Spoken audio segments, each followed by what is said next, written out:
Good afternoon, everyone, and thank you for joining us for part two of our two-part Best for Colorado virtual awards celebration. I'm Steve Sheath, and I have the honor of chairing the board of the Alliance Center. It's my privilege to open this Best for Colorado event this afternoon. I do this on behalf of the board, the amazing Alliance Center staff, and the much, much larger community of people and organizations dedicated to creating a truly sustainable future, a future that works for everyone.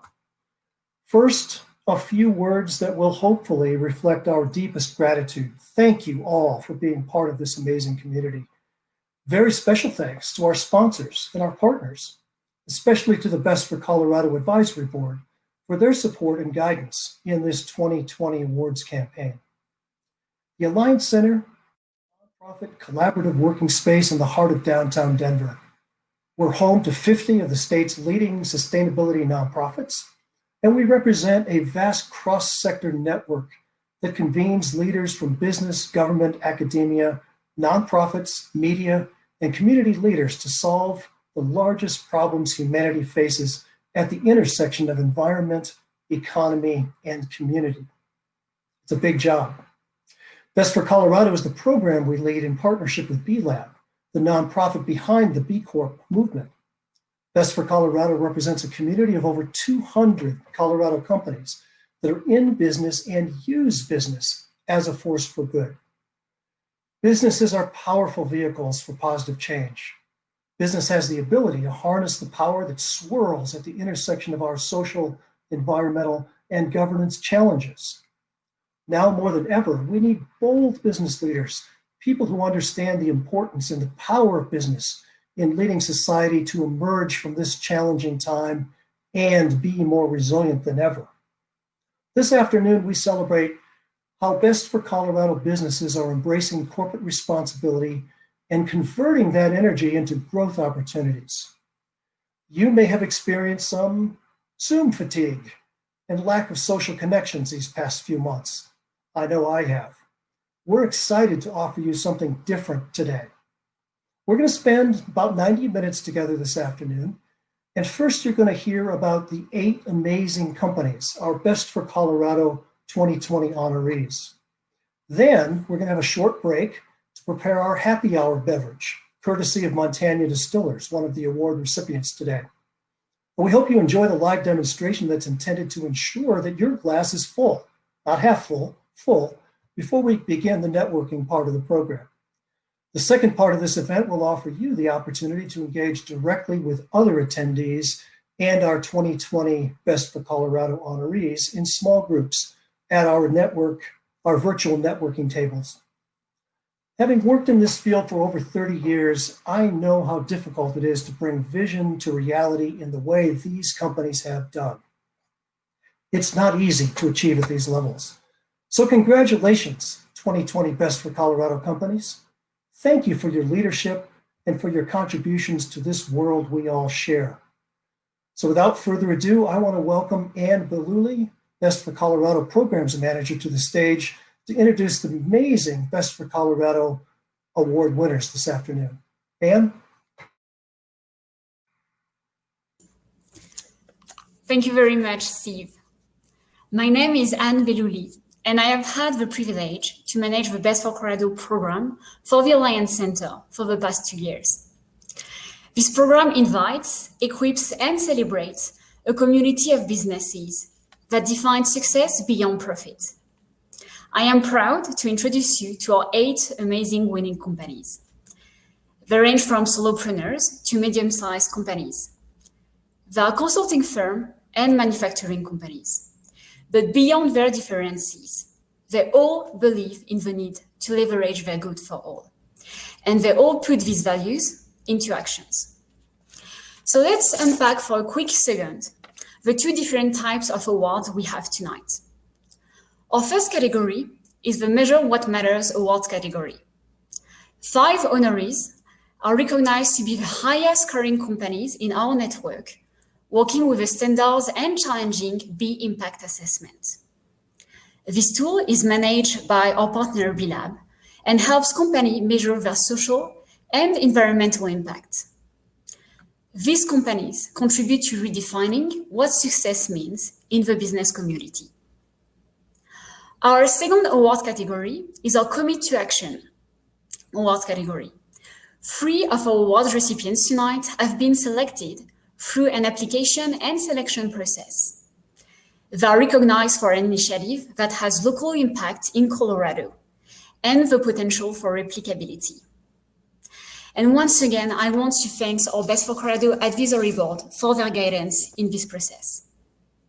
So it's my great pleasure to call on stage our 5 Measure What Matters honorees. BSW Wealth Partners and Namaste Solar for the Changemakers Award, highest scoring overall.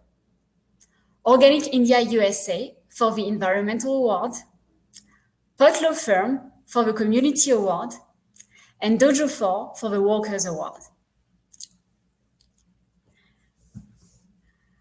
So I am going to start this conversation with our 2 Changemakers Award recipients tonight. The best scoring companies with a B impact assessment in the Best for Colorado network. BSW Wealth Partners is an independent wealth management firm, and Namaste Solar, a local employee-owned residential and commercial solar company. So we have with us tonight Brian Lichtenheld, advisor and impact specialist at BSW Wealth Partners, and Jerry Mitchell-Brown, co-owner and senior director of social impact at Namaste Solar. So both your companies are strong local advocates for the B Corp community in the state. So I'm just really quickly pause for 1 second here because we have a lot of B Corp companies tonight. So for our attendees who don't know about the B Corp certification, it is a challenging process that recognizes businesses that are using their force for good. And in order to become certified, companies need to achieve a high level of performance, which is measured with a rigorous impact assessment we are also using for this particular awards category. So we are going to start with Brian and Jerry. So Brian, can you introduce your company and give us example of efforts you're leading that reflect this commitment to be a B Corp community and to use business as a force for good? Absolutely. Thank you, Anne. It's a privilege to be here with the Best for Colorado community, and I'm excited to share the stage with the other honorees this evening. Just a brief overview on BSW Wealth Partners. We have offices in Denver, and we're a financial advisory firm supporting individuals, nonprofits, and foundations, and 401ks in their quest to align their portfolios with their values. We have a specific focus on impact investing, and we have become both a public benefit corporation and a certified B Corporation. And maybe most importantly, we're really dedicated to making life better for our clients. And when we think about the B Corp certification specifically, one of the aspects that is most alluring to us is the ability to create fundamental change through the use of improvement of both systems within our communities and our ecosystem, and within the processes and procedures that we put into place at our business that can compound over time. And I'm looking forward to sharing some of those examples in a little bit.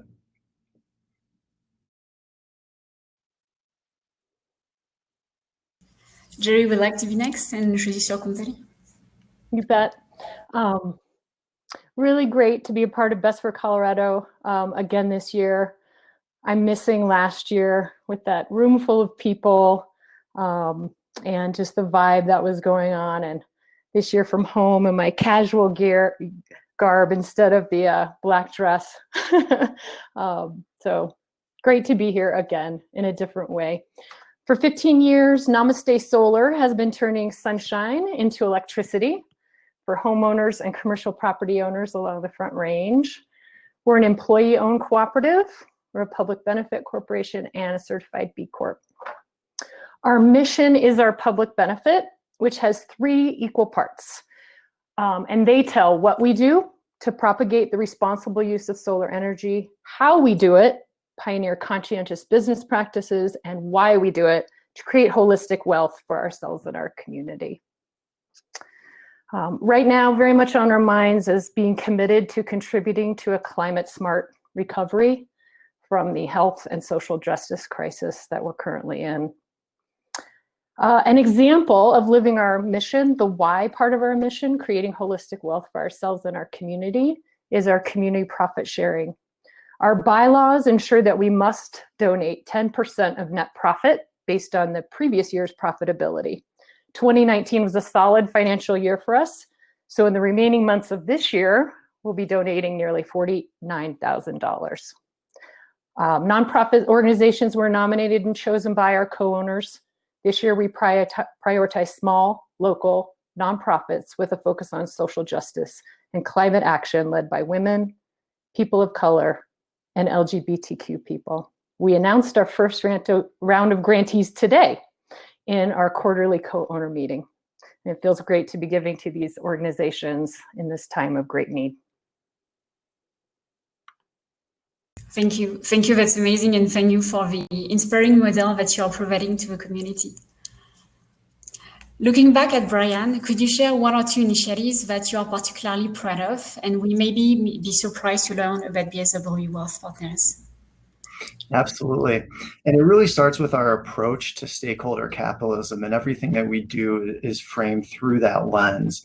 And so we're really looking at how do we change the rules of the game? How do we change the processes that people do every single day to create a shared and durable prosperity for all? So from a legal perspective, we changed our designation to be a public benefit corporation. So we had a legal duty to provide benefit, not only for shareholders, but our clients, our employees, the community, and the environment. From a company operations perspective, we pursued the B Corp certification and had the privilege of recertifying this year with a real cutthroat, competitive, benevolent spirit towards improvement. A challenge that we accepted to try and improve as much as we can to benefit as many people as possible. And so some of the efforts that we've really been focusing on are a preferred purchaser agreement to ensure that we are supporting all communities and not just those that we've worked with in the past, especially disadvantaged and marginalized communities. And we've also strived to be a gender equity now, and we've received certification in line company where we have a equal distribution of male and female workers. And finally, when we think about the legacy and the lasting impact that we can leave on our communities, we've focused our corporate philanthropy towards increasing the pipeline of underrepresented populations in the financial services industry. So as many of you know, it's a very white male-dominated industry, and we're very excited to support the Leeds School of Business at CU and their diverse scholars and professional financial planning program, and are really motivated to support and guide those individuals from underrepresented populations to create more diversity and benefit within the financial service industry as a whole. Brian. Jerry, transparency is one of the core values in Namaste Solar. A value that the company has demonstrated in multiple ways as an employee-owned company. How is this reflected in the way the company operates? Well, in the early days of COVID-19, in March and April, were really painful as we were forced into decision-making in a situation of such extreme uncertainty.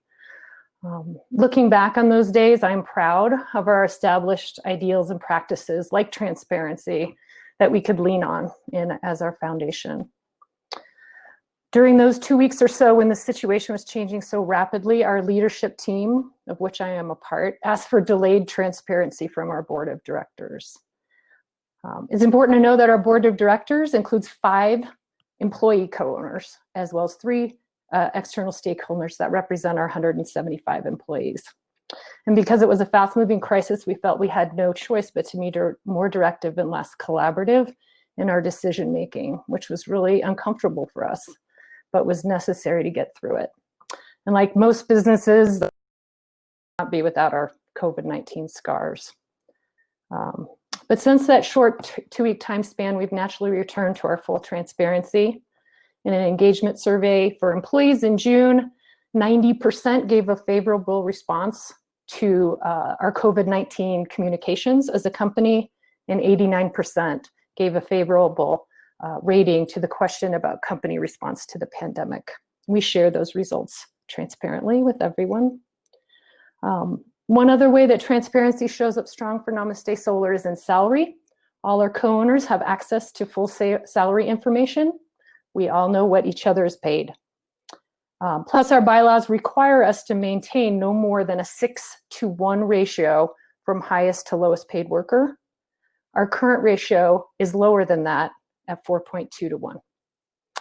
Just to give you an idea how that compares, a report from Harvard Law School in October 2018 concluded that the average for US companies was 144-to-1, and the median was 69-to-1. That's something we're quite proud of. Thank you for sharing both your model, and thank you for the hopes that you are giving to the community. And Jerry, especially thank you also for sharing, also the challenges and, more difficult aspects of what it actually means to be leading this type of efforts in COVID-19 times.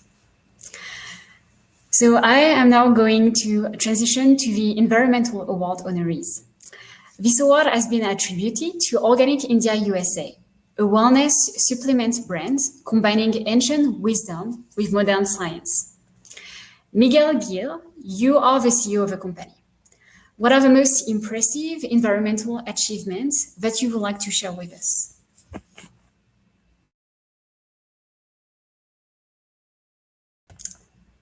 You're still unmuted. So down your screen, you should be able to unmute yourself.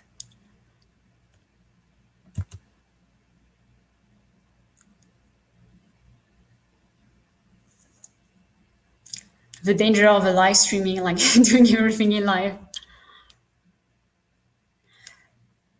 So I may actually transition maybe to the next honoree, the time to figure this out, if it's okay. Sounds good. So Jeff, I'm going to move back to you. So you are receiving the Community Award in the community. So you are an attorney and the founder of Boat Law Firm, a public benefit law firm providing legal services to creative entrepreneurs and conscious businesses. So my first question would be, how would you say Boat Law Firm is a Best for Colorado company? How are you embracing these values?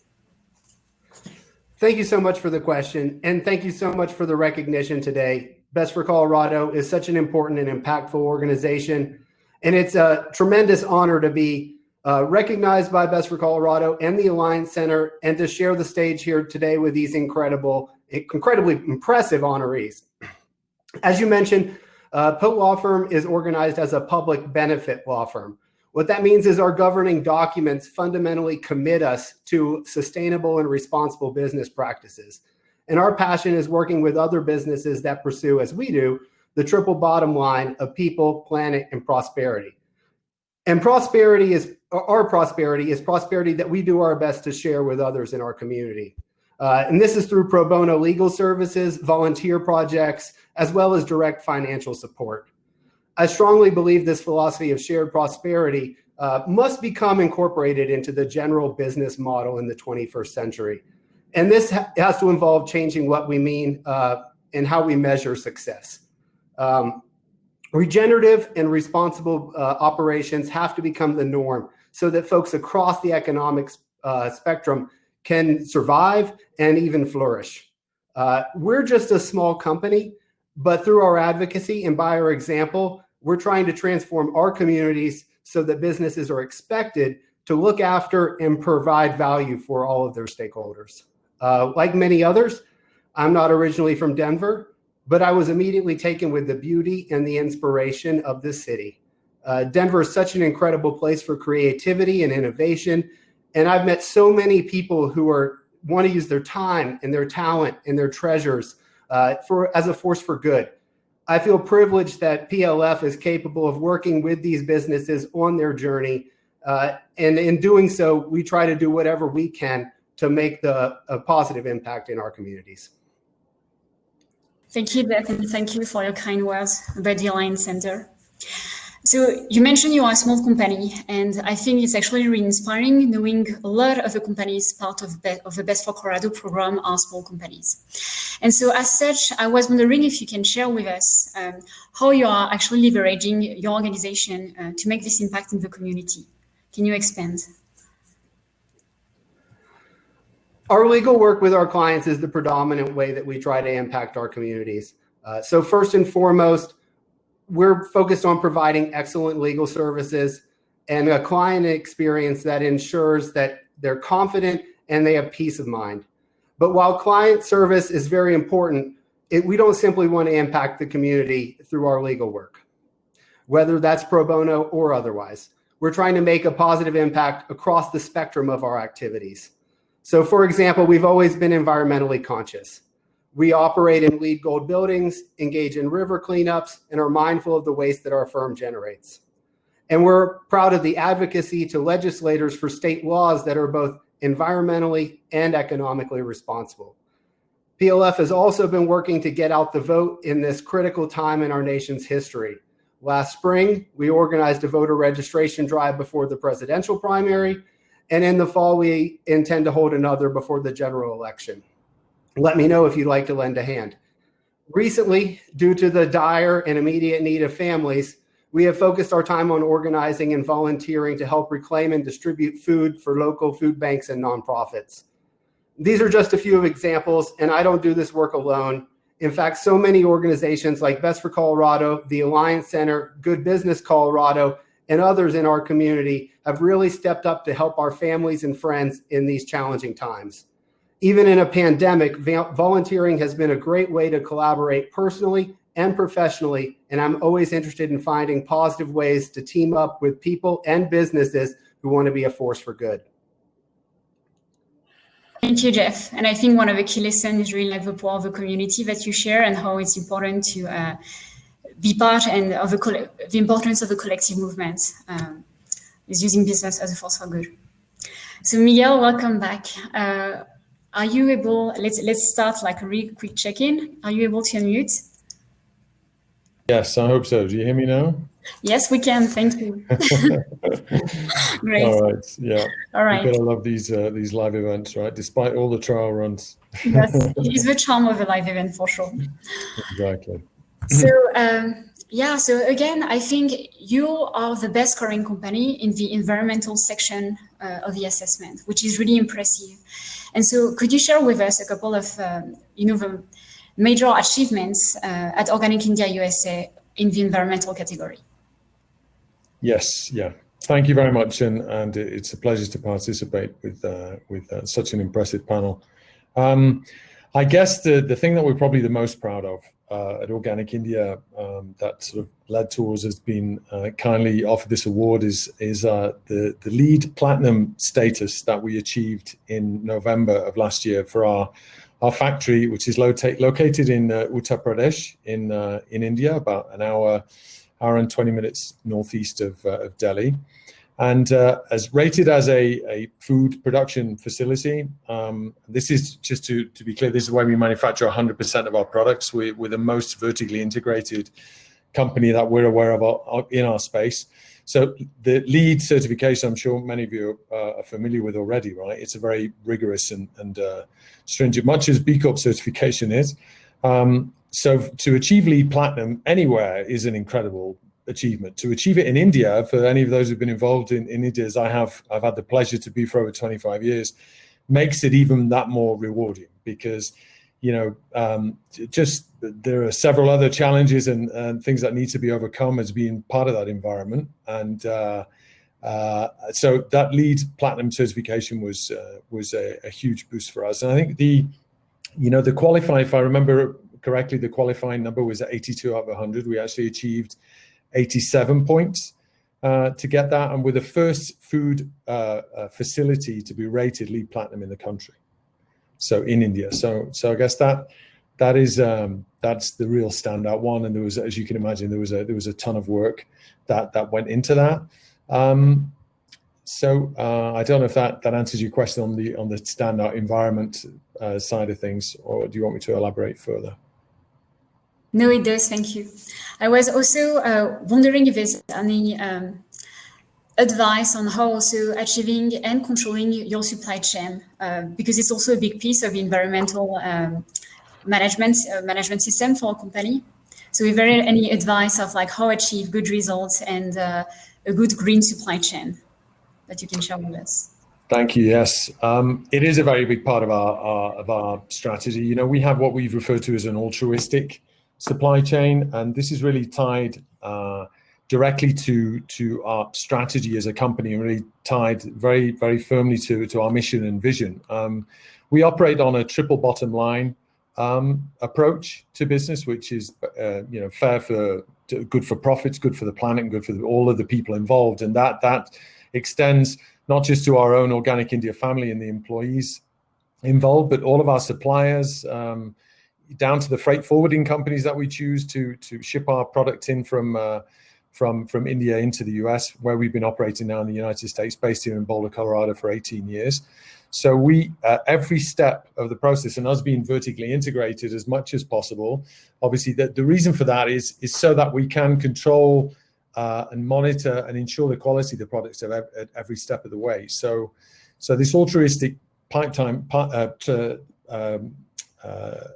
supply chain approach that we have is very central to all of our operations. And we have, for those who aren't aware, we have a model that means that we operate directly with all of the family farmers that we have a relationship with in India. We don't buy anything through cooperatives or third parties, or much, which is often the case certainly in agricultural-based businesses. And for that, it was, you know, this was a commitment we made as a company right from the outset 25 years ago with our founders, who are still very much involved today, that we would work directly with these family farmers to ensure that they got the absolute maximum benefit out of this, and that there weren't any unnecessary middlemen in the process taking a piece of things when these you know, the benefit of this could go more directly to the farmer. So we have a direct relationship with over 3,000 farmers in India currently, and the largest agricultural department, I think we have close to 200 people in our agricultural department. When we call it an agricultural department, it's not just the agriculture in terms of sourcing and helping our family farmers certify over to organic status, which we started doing 25 years ago. There's now more than 3,000. We finance that process, so we pay for all the certification, and we're also the first company in India to guarantee the crops yield, regardless. As you may be aware, the environment is unpredictable. They can have floods or famines or a combination of both, and even with all the best practices involved, crops can fail as a result of that because of the environment. So we put an insurance policy in place, which is the first of its kind a number of years ago, that guarantees the crop for each of our farmers regardless. So even if the crop fails for whatever reason, we still pay that. And it's part, I explain that because it's a part of the supply chain too, and we you know, it's something we mitigate as we're planning and forecasting, because every year, you know, through, if it's one region or another, we have agricultural partners all over the country. Something goes wrong somewhere, right? So it's part of that guarantee that everybody is taken care of no matter what, and that we're able to guarantee the quality right the way through the process no matter what. So I hope that answers your question. It does, thank you. And I think it's really the question around the supply chain always like give the broad picture of like how the company operates. So thank you for elaborate on it and give us more insight on how you're driving impact. Sure. Thank you, Miguel. So my last question will be for our community honoree with Corey Cohn, CEO of Dojo 4. So Dojo 4 is a community-based and member-owned tech cooperative. So you catalyze transformation through customs technology and design. And you are recognized for the Walkers Award. So my first question would be pretty straightforward. Corey, what makes Dojo 4 different in the tech world?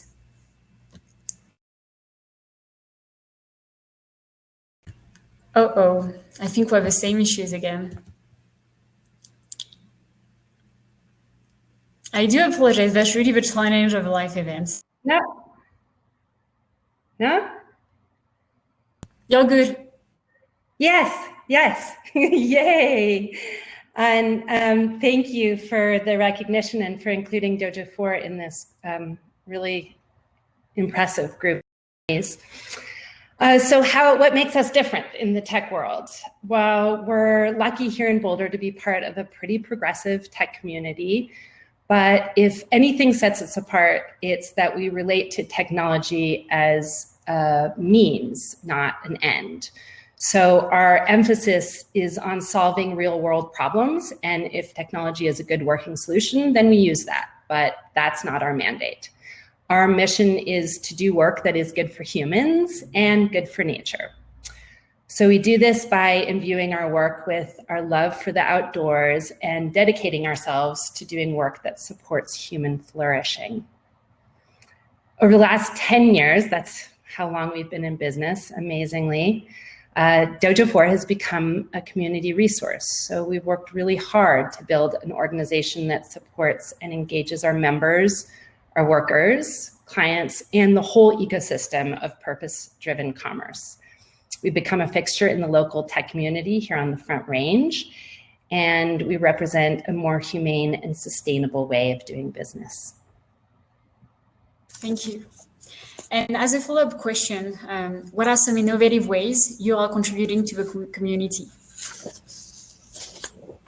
Yeah, so one way is that we've made our physical space available for community groups to use. That, of course, is unfortunately not possible during the pandemic, but before that, and hopefully in the not too distant future, our doors will be open again for many different community groups to use our space. I'm actually in the office by myself right now. Lucky me. We're also really active in the open source community, and we consider it vital to contribute to the developer community in that way. Something that I'm particularly engaged in right now is our Antidote to Tech initiative. That's a project, currently a work in progress, that aims to help people disengage from user technology and to support the producers of that technology to build responsible and humane tools. This initiative began last year, but it's taken on more urgency since people are spending significantly more time on their devices during the pandemic, as I'm sure you can all relate to. We're hoping to engage the community in the coming months by inviting companies and community members to pledge to only build technology that respects users as living human beings and that respects our environment as vulnerable and instructive to how we actually build technology. Thank you. That's a really different aspect of, like the technology industry is such a powerful one, I think, actually. And so I think it's really different insight that you are providing tonight. So thank you for that. So to wrap up this conversation, at least this first section, my last question will also be for you, Corey. Do you have any advice or lesson learned you would like to share with the audience?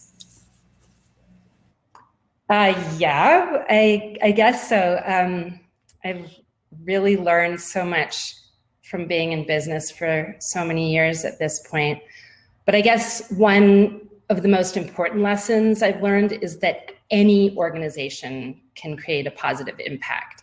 It does not matter what the business model is. Any company can be a force for good by redefining the way we do business to be in line with the things that we care about the most.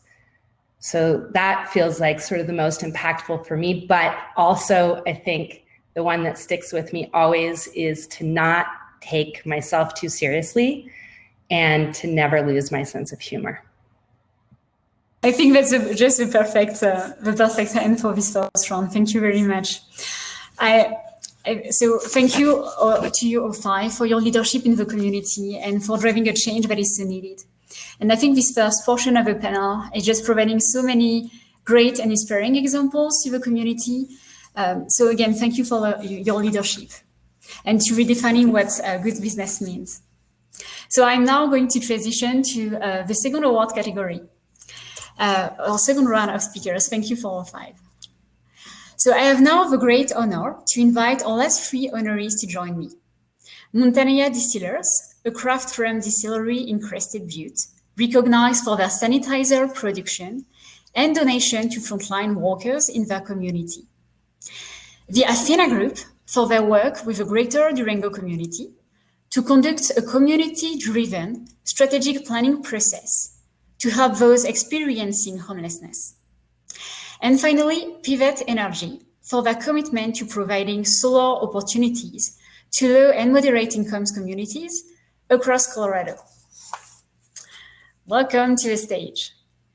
So my first questions will be for Karen Hoskins, founder and owner of Montania Distillers.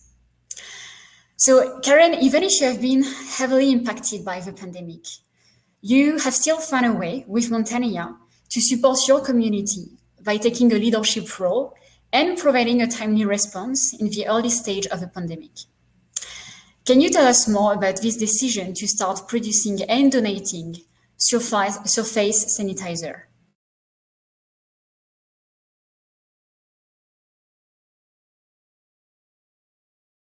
And once again, never, in French, we say never 3 times if you already experienced 2 times an issue. So I think it's exactly what is happening.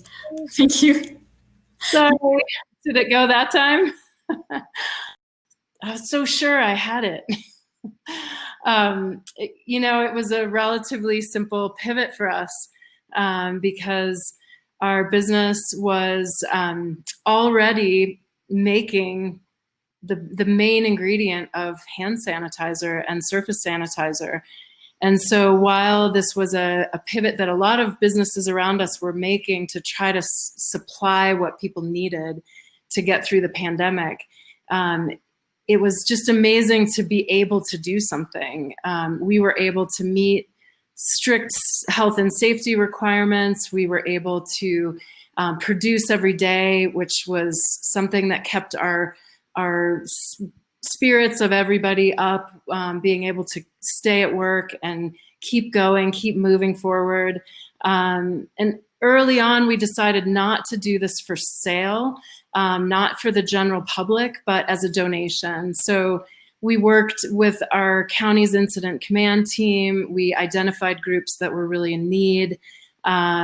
We recognized places that were providing the front lines of care and we're having trouble finding supplies, like our local hospital, senior care center, doctor's offices, EMS, testing sites, law enforcement, pretty much all these different groups that were working so hard to respond. And they were stressed by not having enough of everything that they needed to keep their workers safe, to keep spaces clean. So by being able to provide something to them at no cost immediately, to work directly with them to make sure that they had exactly the sizes that they need and the containers that they needed, it was full of good feedback for us, which helped our staff because they were in so many ways feeling helpless. I'm sure we all were feeling helpless about how to do something, how to be an organization that could stand up and say we're actually going to provide something here, and we did it at no charge to anyone, which was also, as a B Corp, incredibly rewarding for us. Thank you. So not every company is necessarily in a position to produce surface sanitizer or even mask or this type of products. How can others in the business community can learn from your example? I think it's just so important never to underestimate that probably everyone can do that kind of a part, not exactly what we did because we make one thing. You heard the stories of people pivoting to make masks and to look inward at what their company was able to do and what small acts were gonna be effective. We felt when we did this tiny thing because the true heroes of the pandemic were not us. It was really healthcare workers and first responders and other essential workers that were out there. We didn't even really feel like it was that unique because there were other distilleries doing it. But what we immediately found was that it mattered to so many people. We really came to understand how many essential workers felt abandoned when they couldn't feel safe at work. They didn't have the supplies that they needed. And so I think, really understanding, looking inward at every single step of what you do every day and asking the question, like, what do we do that could help those organizations? Because I bet every single company has something. And I know probably everybody in this group really did a lot of self-assessment. But out in the world, I think we all saw not every company did a self-assessment. A lot of companies looked for how could they monetize, how could they make money off of the pandemic. And we felt really uncomfortable with that stance. We wanted to rise up as a community participant. Karen, for this powerful statement. And I think the general model of your application was, a simple but effective and powerful one. As you mentioned, the fact to listen to the community needs and assess wherever there is something that you can use in the existing part of your business to adapt and meet that need of the community. So thank you. Our next honoree is Megan Picard, Principal Consultant in the Westminster office of the Athena Group. So the Athena Group is a consulting company awarded for their work with the greater Durango community to have those experiencing homelessness. So Megan, thank you for joining us. And can you tell us more about the challenges when you are leading this type of project in the community? Yes, absolutely. And thank you so much, first of all, for this honor and opportunity. So the Athena Group uses a highly collaborative and inclusive planning process to address some of the toughest challenges a community may be facing. Because of that, we can be subject to community anger in the early project stages when there's just a lot of uncertainty about what's going to happen. Of course, we recognize that this anger is often born of fear, and we accept that. We focus our energy instead on helping the community move through that uncertainty to find a better way forward. For our work in Durango, we invited a diverse group of people to collaborate in finding ways to address homelessness that would really work for the community as a whole. And then we worked with that group to build shared understanding of the situation, as well as the array of experiences and perspectives in the community. And while doing that, we also prepared them to share in increasingly responsible leadership roles in the process, starting with low-risk outreach assignments like interviewing people with similar experiences to them.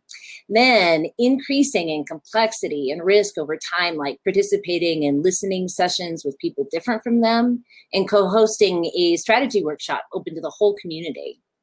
And finally, I want to note that successful leadership in these projects nearly always requires readiness to do what is needed to meet the goals. This project in particular had a tight budget, so each team member donated time, funds, and supplies to ensure its overall success. And by the way, team members include our Athena's partners at Community Wisdom Consulting, Arlo Soul, Project Moxie, Heather Martinez, and informal partners in the community like Paul Roithmeyer of Same Page Solutions, plus all the individuals and organizations that worked with us. Incredible.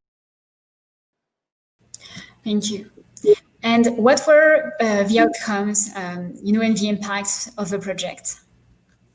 Thank you for asking that. This, of course, is the best part in projects like this. We are always looking for early wins to instill hope, among other things. And in this project, there were two. First, an area was officially designated as allowable for camping, which was critical for health, safety, and community building needs. And second, they held a community cleanup event in areas where camping was not allowed, which helped to build relationships and care for the beauty of the community that everyone so loves there. Then two really important results also emerged after the plan was adopted. First, leadership among people who were unhoused has been strengthened.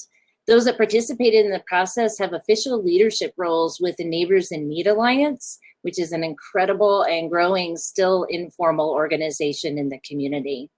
And second, the people in the community who care deeply about the issue, as well as the health of the overall community, are more able to collaborate and be more nimble as new challenges emerge. So right away, they organized an interim working group to begin developing their ongoing coordination structure, which we recommended. More important than that, though, was what happened when COVID-19 interrupted that process. The community rallied really quickly to develop solutions for this emerging need. And the temporary camp was enhanced with water, food, showers, and even on-site COVID testing. So in short, I see community collaboration on the plan made collaboration in this emergency much stronger and more effective, which I hope will have long-lasting benefits. I hope too, and I hope a lot of cities and other local organizations, cities and businesses will follow the example of a collaborative work you have made. So thank you. So our last honoree for this afternoon is Pivot Energy. Pivot Energy is awarded for their commitment to providing solar opportunities to low and moderate income communities across Colorado. We have Matt Elmore with us, Vice President of Business Development. So Matt, can you introduce your company and also tell us more about the opportunity you are addressing through your company's commitments? Absolutely. Can you hear me all right? All right, good to go. It wasn't going to happen 4 times, so we figured it out.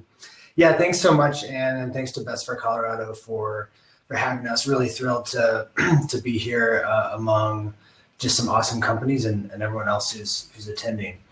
Pivot Energy, we were founded in 2009 to fight the existential threat of climate change. We are headquartered in Denver, but we have offices in St. Louis, Chicago, and the Northeast. And we really are dedicated to expanding solar energy installations across the country and creating a more sustainable, decentralized electric grid. We're the largest community solar company in Colorado and also have our own proprietary community solar management software called SunCentral, which is pretty unique. But we also do, or rather have an equal focus on behind the meter or on-site installations for non-residential applications, businesses, universities, things like that. Unfortunately, while solar has grown considerably in the 10 years I've been in the industry, we have a situation that's reflected in a lot of other industries as well, where resources like traditional rooftop solar energy are much more accessible to people with capital, right? Generally affluent, often white individuals. And in 2012, the Colorado State Legislature required that, or mandated that 5% of community solar gardens or projects capacity had to be reserved for low to moderate income subscribers. And just a few statistics here about low to moderate income is defined as a customer that has a household income at or below 185% of the national poverty line. And in 2008, the EPA published a report stating that families and individuals living below the poverty line have a more than 35% higher burden from emissions than the overall population. So the low to moderate income communities are hit harder by climate change and pollution, right? And so taking that into account, we really think that the 5% carve out was a good start. It was not adequate enough to really address the issue. So while that 5% carve out has been changed in favor of 100% dedicated low income projects since, we really wanted from the beginning of our community solar development to focus on targeting those well beyond the 5%. So currently our community solar portfolios have over 25% low to moderate income subscribers. And that can be a mix of housing authorities and individuals and other entities that support low-income individuals. We're also developing 6 megawatts across 3 different projects with Xcel Energy that are 100% low to moderate income subscribers. And we're also looking at donating residential rooftop solar installations to low-income homeowners later this year and into next year. Thank you. And I think one of the few impressive things with your application for the recognition with this award is like how the work you are doing at Payback Energy is like really in the intersection of environment and community. And I think this is really inspiring. So thank you. I knew that I had a couple more questions for you, but I think if we want to have enough time for the networking piece, I'm going to move forward. Thank you for your understanding. So I would like to, again, thank you all 8 amazing companies tonight. I really think you are all providing such an inspiration for this community and leadership and a vision that is really driving change in our community. So again, really thank you. Thank you for your vision and your bold efforts. So now talking to our audience, I think you have enjoyed this conversation as much as I did, and you feel like energized and inspired. But I'm also sure at this point of the conversation that you are craving for social interactions. We are going to move to the networking tables really soon after explaining how to use this platform.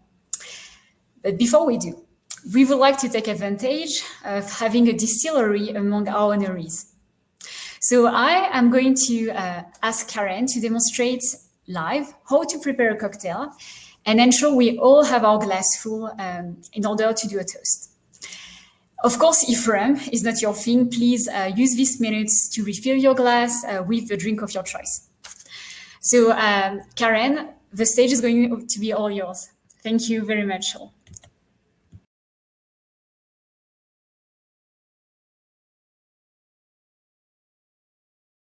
I have one microphone button that works and one that doesn't so much. So I figured it out now.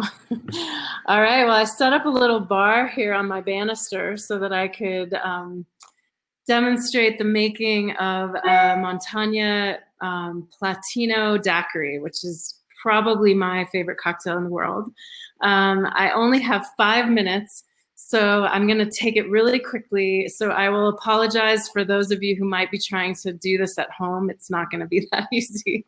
But right here, I have a number of different supplies. I have a bottle of Montagna Platino rum, which is available all throughout Colorado. Any liquor store can get it if they don't have it already.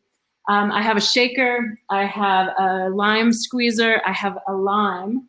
I have a touch of simple syrup, which is just half sugar, half water, dissolved and cooled. So you just make it with hot water, shake it up, cool it. It's also available in liquor stores. I have my favorite daiquiri glass because you got to have your favorite glass. But you know, you can pretty much use any glass. You can use a rocks glass, you can use a water glass. It doesn't really matter. In my shaker, I have ice, because I'm gonna show you how to make a straight up daiquiri. A lot of people have a misconception of a daiquiri. It's not a frozen strawberry cocktail. It's actually something that originated in Cuba. So I'm gonna open Montagna Platino. I have a jigger. It's always good to measure. You make a better cocktail when you measure. I'm gonna put 2.5 ounces of Montagna rum.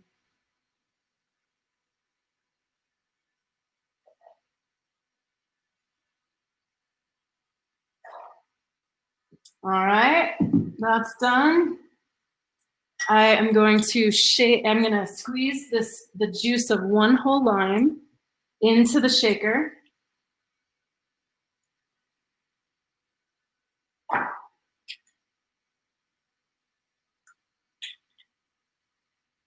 This is really an incredibly easy cocktail to make. When you have these ingredients around the house, it takes 3 minutes to make yourself a beautiful daiquiri. I'm going to add my homemade simple syrup. I use, because I'm a B Corp, I use B Corp sugar, but you can use whatever sugar you want, but I prefer really natural, organically grown sugar. I'm gonna put in, you can put in anything from 1/4 to 1/2 ounce. It's really to taste. If you like things more tart, go low. If you like things more sweet, go high. And then just gonna put this, so every shaker's a little bit different. You can find the one that you love, but give it a really good shake because that's not only gonna make it chilled. It's going to cool it off, which is going to be more comfortable to sip throughout the process. But it's also going to blend the ingredients, so you're not getting just lime or just rum. So give it a good shake. You don't have to be a professional. If you don't want to do it, you can do it like this. You can do it really fast. And then you just break the seal. So this is called a Hawthorne strainer. Again, you don't have to be super fancy. You can use a spoon to hold back the ice. And then we're just gonna decant this cocktail right here. You can garnish it however you want, with a little sliver of lime, with a little lime wedge. I'm a purist. I like it with no garnish. So I'm going to raise a glass. I think they're going to do a formal cheers with you, but I'm just going to say cheers from Montagna Distillers. Thank you for all your hard work through the pandemic. Thank you for all your hard work every day, all day long. And thank you to the Alliance Center for bringing us together, for helping me to know about all the rest of these amazing companies and what you do every day. So cheers to you, and back now to the Alliance Center and Anne.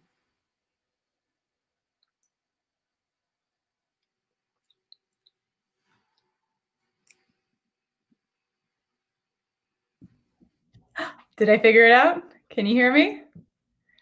I'm Ashley Lovell. Karen, that was incredible. Thank you so much. It's as was mentioned earlier, this is a very different event than we had last year. It's a little sad to be sitting in my basement drinking rum, but I'm very happy to be drinking your rum whenever I can be. So thank you so much, Karen. And now we're on to the networking phase. So I want to give a little bit of housekeeping, and I want to talk a little bit more about the Alliance Center. Yeah. Well, this is great. Yeah, more people come on stage. I love this. So I'm Ashley Lovell. I'm the Chief Impact Officer for the Alliance Center, and I want to follow Karen's toast with another toast. I invite you all to raise your glasses and toast to an inspirational future where we can seize the opportunities that lie within the sustainability movement. Cheers, and congratulations to the honorees, and cheers to this community. Time to take action to build a future that we aspire to. Cheers. Oh, so good. So I want to take a minute to talk about a project the Alliance Center has been working on, and then I'll go through a brief tutorial about how to use Remo, which is this technology that we're using to bring you all together to do this networking piece. So the Alliance is building a coalition to help Colorado build back better from this pandemic. Since May, we've been working with over 245 leaders at the state and local level to develop strategies for a sustainable and equitable recovery from the pandemic. The Regenerative Recovery Coalition is being built to work with state and local governments to implement these strategies. And we recognize that business is going to be a huge part of Colorado's economic recovery, as well as our social recovery and every other aspect of rebuilding from this pandemic. So if you're interested in joining our work, please don't hesitate to click on the banner to see our website and to engage with us. I will be personally hosting a table about the coalition if you'd like to learn more about it during this networking section. So now on to the brief tutorial. Please don't get overwhelmed with this new technology. It's actually really easy to use, and it's the closest thing we can get to while we're all sitting in our basements or other offices to be near each other. So we're going to shift to this networking portion, and we're going to go until about 5:30. And in a second, we'll release you into your virtual rooms where you'll be able to move around to different tables to speak and connect with other honorees. Half of the tables are dedicated to our Best for Colorado. Tables are labeled with their company's name and award category. This is your chance to interact with these business leaders. The other tables are labeled with a topic of interest, where attendees are encouraged to connect around this topic. These topics include democracy and civic engagement for companies, sharing an organization's sustainability story, sustainable banking services, diversity and inclusion, Best for Colorado as a program, the Regenerative Recovery Coalition, which I just mentioned, and some other tables that are just available for open networking. So Now let's go into just a little bit more about the actual logistics. To move between tables, you just have to double click on the table that you want to join. Just keep in mind that you only can have 6 people per table. When in the room, be sure to turn on your camera and microphone so you're able to talk face to face with everyone. These controls are at the bottom footer of your screen along with the chat button. And as you've seen, it might take a moment to come off of mute. To move around the room, you can click and drag to different areas as well as zoom in and zoom out. So you'll see the room looks like a map of different tables. If you have questions or need guidance, please feel free to reach out in the general chat or go talk to someone from the Alliance Center's team. We all have the same avatar with the symbol of the Alliance Center, so the little circle. You can also click on other attendee icons and exchange business cards to learn about other people. We will also be giving you a little reminder to switch tables about every 15 minutes. And finally, a few housekeeping rules. As in any virtual call, please don't forget to mute your microphone when you're not talking to avoid any background noise. We ask you not to use the whiteboard as it can be very distracting for these conversations. And as I sign off, we hope you have some wonderful conversations, and please go have fun, and thank you so much for joining us.